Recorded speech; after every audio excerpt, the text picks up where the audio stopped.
Joining me for a look at a brand new demo of Tomb Raider is Karl Stewart from Crystal Dynamics. Karl, you guys were trending worldwide on Twitter with that amazing demo in the Xbox briefing, but you brought something brand new. Let's take a look at it here and set it up for us. What is new about this demo?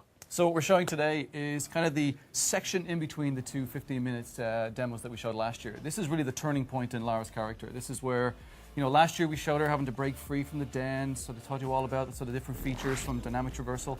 Now, all of a sudden, she's thrust in a situation where she has to kind of go and get medical help, go and sort of get her bow for the first time. So it's a really personally driven piece. It's very emotive.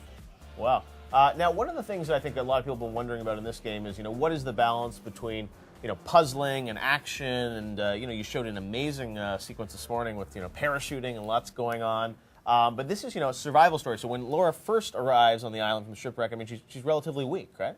Yeah, it's a 21-year-old girl straight out of college. This is her first adventure. So she's never done this before. So our goal is to spend the first kind of, let's say, third of the game, maybe a little bit like in the quarter, where you're getting to know her. You're getting to understand how she's becoming the character that we want her to be, the true action-adventure hero. So especially in this piece where we sort of show you the emotion, we show you how she's starting to get a little bit stronger, she realizes that the survivors on the island, and she starts to get the equipment that's going to help us sort of bring us to that path where we saw today, the Microsoft keynote, we sort of showed a piece of, sort of a peppering of the future of where we're going to take Lara Croft. Yeah, that was exciting. It seemed like there were hints of some kind of civilization or something on the island at the end there. Yeah, there's a little bit of mystery roped in there. You know, there's other people on the islands, and they've been there a little bit wild. They call it home. We call it a little bit danger. But yeah, it's exciting. It was a nice tease. Now, as we go through this, I think a lot of people have been wondering, you know, this is really a reinvention of Lara Croft. And as we go through, you know, people have seen games like this, but they're also sometimes very linear. And you're trying to be much more open, I think, with this game, right? In terms of giving the player a lot more sort of RPG-like abilities and progression, right? Yeah, the goal is, as you mentioned, going back to the pillars of Tomb Raider. You know, it's been around for 15 years, and one of the things is all about exploration.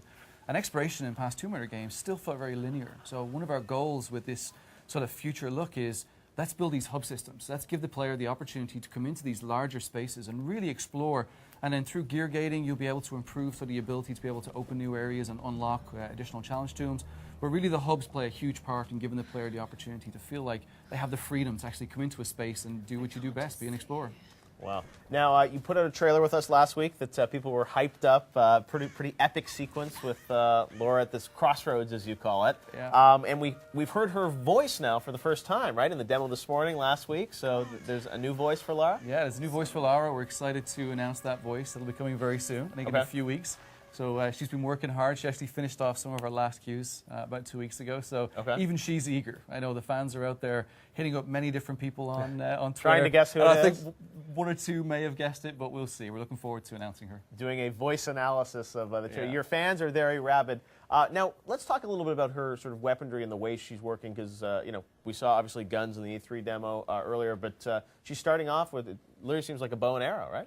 Yeah, she actually starts off literally with nothing, and we start to give you sort of the tools and the abilities to help you understand the world. So if you remember last year, we gave you the understanding of fire, where there was burnable objects to be able to escape from that area. Right. Now we give you the bow, which is your first tool, your first instrument, and really it's going to be your lifeline to be able to help you throughout the game. It's also going to become very iconic in the franchise. You know, bows are sexy right now. You know, we saw that great key art you got of Lara pulling the bow. So the bow's a pretty important tool for us, and you'll see how that progresses through gear gating and the rest of the game. Right. Now, the one thing I noticed in the trailer last week was that there are other characters you're going to meet sort of as you go through the island, because, you know, the demo you showed last year was very much a solo journey. Even here, I mean, she's sort of exploring, but eventually there will be other characters that we meet? Yeah, one of the big changes we've made with the franchise now is that, you know, in past Tomb Raiders, Lara used to sort of travel around the world, and she never really had an interaction with anybody, so therefore you never got to know her personality. Now we bring her into this sort of one location, the island, and thrust a lot of other survivors in. You have to have dynamic with them. And as a result, you get to see the different personalities Lara has. You get to see a side to her which you've never seen before, which just brings you closer to the character. Absolutely, and you've got some wildlife here on the island, and it looks like Lara, you know, just like any girl who's stranded, she's going to have to take down the deer. Deer kill, only on Spike. All right. Does she get him? She does eventually, but this is her first time with a bow and arrow, so therefore it's a little bit uncomfortable for her. There you go, finally, deer kill, live on Spike. All right, Karl. Well, it looks amazing. Brand new Tomb Raider, and you've announced the date. You announced it last week with us, March 5th of 2013. Yeah, we're very excited. Going to be on Xbox, PlayStation 3, and PC.